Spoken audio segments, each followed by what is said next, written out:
Hi, welcome to Vinisha vlogs. Coimbatore Adiyogi laser show ఆధ్యాత్మిక అనుభూతి. ఇది సాధారణ రాత్రి కాదు, ఇది ఆత్మను తాకే రాత్రి. ఇది శివతత్వం నిండిన ప్రదేశం.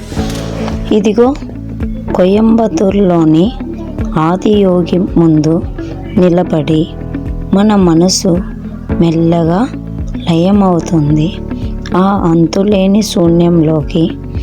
విశ్వం సృష్టికి ఆరంభమైన క్షణం నుంచి ప్రతి అణువులోనూ శివుడు ప్రవహిస్తున్నాడు.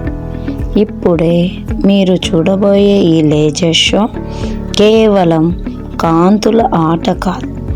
ఇది యుగ యుగాలుగా మానవ జాతిని మార్గనిర్దేశం చేసిన యోగం యొక్క గాథ.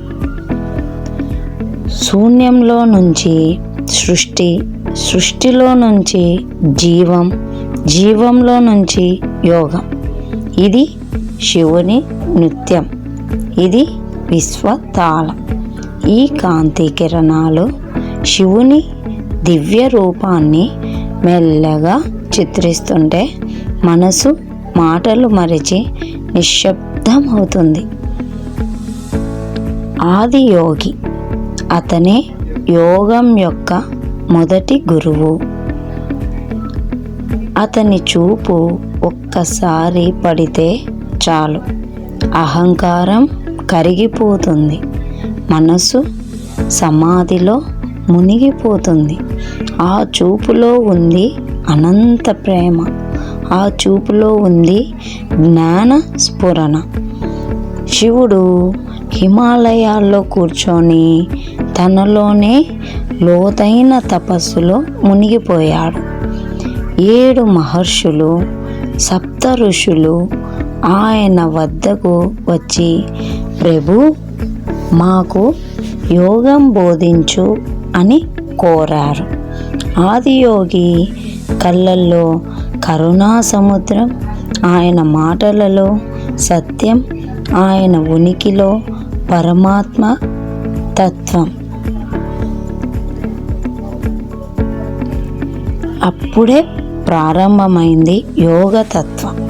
ప్రాణం, మనసు, శరీరం ఒకే తంతిలో కలిసే మార్గం. ఆ మార్గం మనకు చూపిన మొదటి గురువు ఆదియోగి. మనం ఈ లేజర్ షోను చూస్తున్నాం, కానీ వాస్తవానికి ఇది మన అంతర్ముఖ యాత్ర. ప్రతి కాంతి కిరణం మనలోని చీకటిని తొలగిస్తోంది. ప్రతి మంత్రధ్వని మన హృదయాన్ని శుద్ధి చేస్తుంది. ఈ క్షణంలో మనం కాలం, స్థలం అన్నిటినీ మరచి ఒకే ఒక్క అనుభూతిలో మునిగిపోతున్నాం. అదే శివానుభూతి. ఇదే శివుని తాండవం. సృష్టి, స్థితి, లయం ఇవన్నీ ఆయన తాళంలో నడుస్తాయి. ఈ నాట్యంలో ప్రతి చలనం ఒక అర్థం చెబుతోంది. మన జీవితము ఈ తాండవం లాంటిదే. సృష్టి క్షణం, ఆనంద క్షణం, లయ క్షణం, అంతా శివమే. శివుడు రూపం కాదు, ఒక శక్తి. అతను మానవత్వానికి మార్గదర్శి. ఆదియోగి మనలోని నిద్రలో ఉన్న దివ్యతను మేల్కొల్పాడు. మనందరినీ నేను కాదు, నాలోని శివుడు అనే ఆత్మసత్యం వైపు నడిపిస్తున్నాడు. ఈ లేజర్ షో ముగిసిన ఈ అనుభూతి మాత్రం ఎప్పటికీ ముగియదు.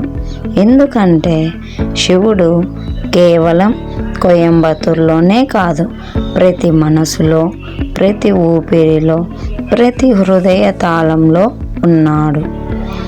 ఓం నమః శివాయ. ఇది ఒక మంత్రం కాదు, ఇది ఒక శక్తి. ఇది మనలోని శివుడిని మేల్కొలిపే స్వరము. ఓం నమః శివాయ.